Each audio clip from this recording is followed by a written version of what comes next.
What's good, y'all? It's your man Sight, and today I'm gonna walk y'all through how I made this dope boom bap banger by chopping up a sample into real small pieces. Let's get into it. Let's get busy.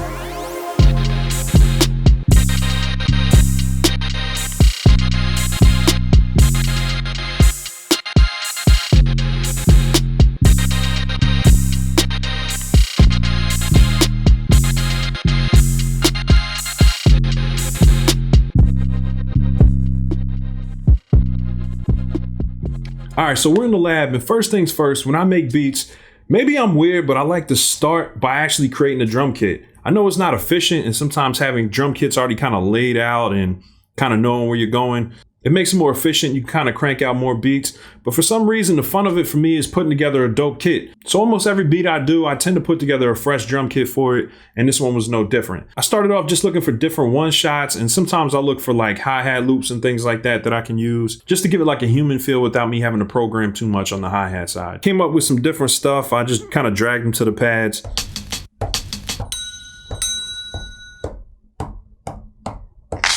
That kind of reminds me of that Crooklyn Dodgers joint Primo did. Crazy ass Crooklyn kids.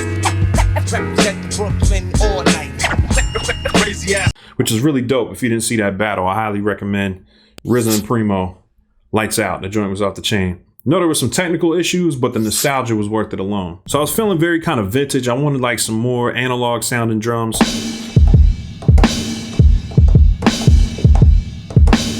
Now that snare with a crash is pretty big, but every once in a while if I have a really busy sample to put over it, it just kind of adds a lot of drama to the drum. So I just kept it. I thought it was pretty cool.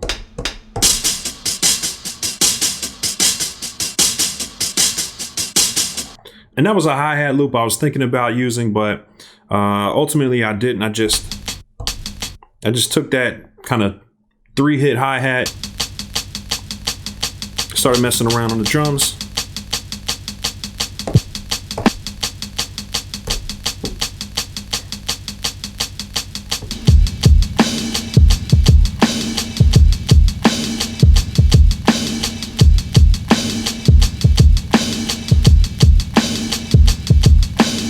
Now I wanted a natural swing on those, so one of the tricks that I'll use is I'll work with the quantize. So I do use quantize even on boom bap beats. Some people don't, but I like to just kind of tweak the settings and then I can adjust them later.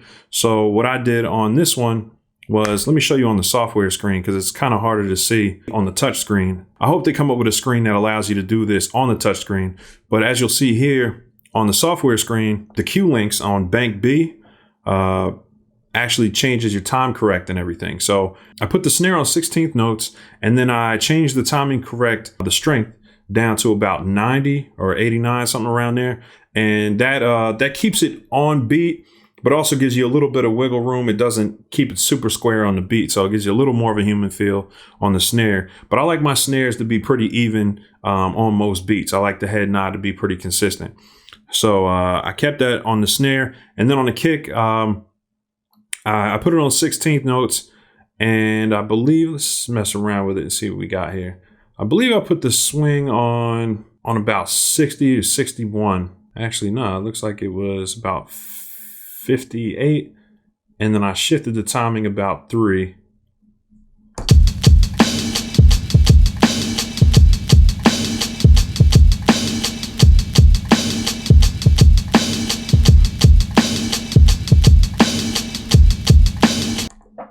Yeah, so that gave it kind of like a loose, swingy feel. I like my snare to kind of be on point and then have my hi-hats and my kicks have all the swing in them. And that keeps you from having like an uneven bop with the drums. Some people like that really swingy snare. It's not really my thing. I think there's a such thing as over swinging. So this kind of keeps the snare right on point, keeps the rhythm consistent, and just allows you to really swing the kick and the hi-hats. So once I had that situated, I was ready to go digging for a sample. Now I'll do it 50-50. Every once in a while, I'll do a sample first. I'll kind of chop it up and then I'll lay the drums to it. But every once in a while, I like just making a dope kit and just finding something to layer over it. So I went to YouTube and found this sample from the Manhattans. I'll show it to you real quick.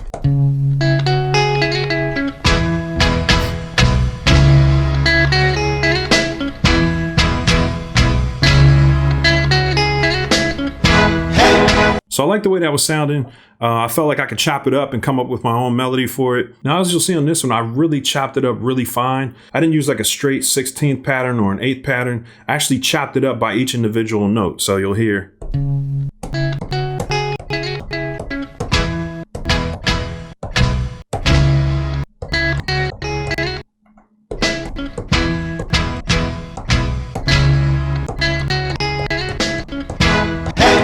And I thought that was going to give me a lot more flexibility. And whenever you have really fine chops like that, and usually with most of my samples that I'm chopping up, I'll go in and I'll put a reverb on that channel. You can just, put it on the program, or in this case, I'll use a send. But what that allows you to do is really chop samples up, and then it sounds round at the end. It doesn't sound too choppy and square. So when you put that reverb on the end, it's going to make it sound a little more natural. And here's the loop that I came up with.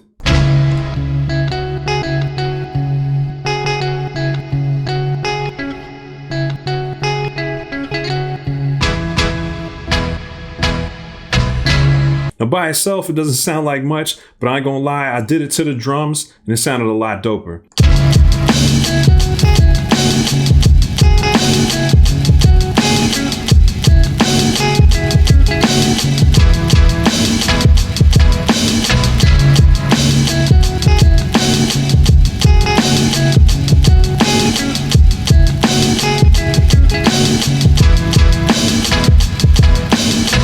So I really flipped it quite a bit. I did use the turnaround, dun, dun, dun, dun, dun, dun, but I kind of chopped it up and mixed it my own way. But I made sure a couple of the notes hit the same way as the original sample did. But as far as the in between that turnaround, I just kind of freestyled on the pads. I mean, you can kind of go crazy with it when you got to chop that fine. So it was kind of a win-win. I felt like I couldn't lose, even if the pattern wasn't perfect, which I didn't quantize it at all, actually. I knew it was going to come out really good because the drums are on rhythm, and I knew playing it that way was going to give it kind of like a soulful, non-quantized vibe, if you know what I mean. Came out really dope. I really liked the way the loop was sounding. So next step was the bass line. And I've been trying to keep things really simple with my bass lines, either using key groups or working with the bass tools that are already inside the MPC. So with this one, I actually went with the tube synth, which is interesting because I actually feel like the tube synth is a better bass module than the bassline plugin for a couple of reasons. Mostly because you can adjust the polyphony to be legato, and it has a glide parameter. So if you want bass lines that are really kind of warpy and they don't sound too stiff, that glide parameter is going to let you really dial in how smooth the bass transitions from one note to the next. So that's what I use for this one. You'll probably need headphones to hear the bass line, but I'll turn it up a couple octaves because that's the way I originally laid it down. And that way you can kind of hear the original bass line, then I pitched it down 2 semitones to make sure that it hit on the octave that I wanted.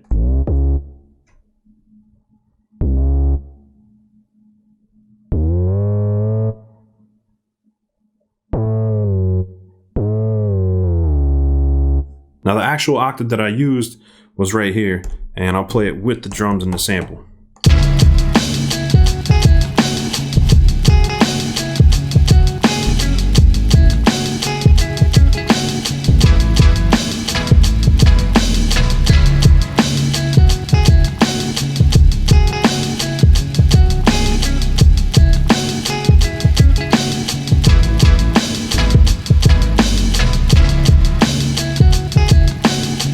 And what I'm referring to here with the legato is right here when you open up your tube synth and then you go to program edit, there's this page called setup, and it's right here on the bottom. You just hit the tab and you can set the polyphony to legato. You can set your pitch bend range, but you can set your glide time and hit glide all. And that's really dope because even though the bassline plugin has some pretty decent sounds that come with the MPC, it doesn't have this glide parameter, which is very strange. So that's why I like to do bass lines using the tube synth plugin more, because you get a little more control. And this sub bass patch is really good. It gives you a good starting point, and you can just go in and kind of mess around with different parameters from it. If you go to the oscillator, if you go to this mixer filter tab, you can change the cutoff, the resolution. It's got a saturation knob over here and a drive knob. So you have 2 ways to kind of dirty up the bass just right there alone. Not to mention the cutoff, like I said, the resonance right here. This one page alone is going to allow you to take this sub bass and warp it into whatever type of bass that you want. but it's going to make sure it's a modern bass, really good low end. And then this is kind of controlling how much top end and saturation and warmth that it has. So I really like this patch, and it's something that I'm starting to use on more and more beats just for simplicity. Not having to go out and use a whole bunch of different third-party plugins and VSTs and things like that. It's a really good bass patch that just comes standalone if you want to use it that way. So the meat and potatoes portion of the beat is done. At this point, I'll just go in and kind of make different sequences, and I'll show you what I did with that. So I took those bell sounds that I loaded in earlier and went ahead and put them on the track, kind of messed around with them, and this is what I came up with.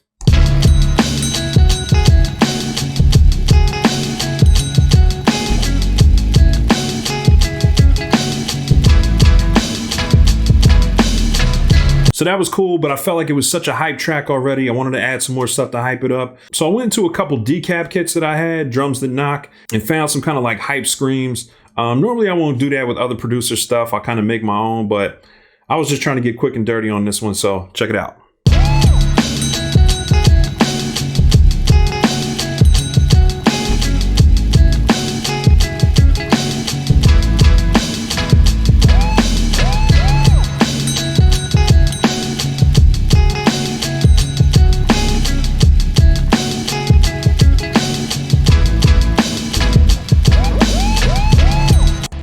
Pretty hard. I thought that was dope. So that's 2 sequences down. So I figured that one can kind of hype it up maybe before the hook, and or maybe this could be one of those tracks that don't really have a hook, it's just lyricists going in. So I figured at this point, let's make another sequence just to give it some variation. And with this one, I actually stayed in the decap kits and I found some kind of like African flute sounds, and I messed around with those, and this is what I came up with.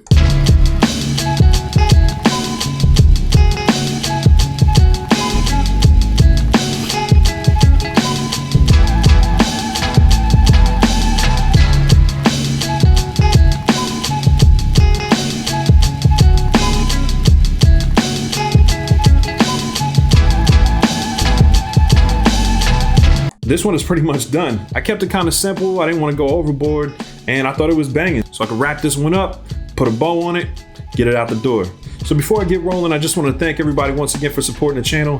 Make sure you hit that like and subscribe button if you haven't done so already. Shout out to everybody who's been supporting by copping the MPC Gang apparel once again. If you're looking for a community to jump in that has a bunch of guys using MPCs, staying positive, showing our work, and kind of getting through this tough time we're in together, check us out on Facebook, MPC Gang. Also, if you like this video and you're looking to learn more about MPCs, make sure to click on the tab coming up. That'll show you some of my other videos on the MPC and kind of walk you through how I put together beats and just different production techniques. All right, so I appreciate y'all for tuning in. I'll catch you on the next one. Peace.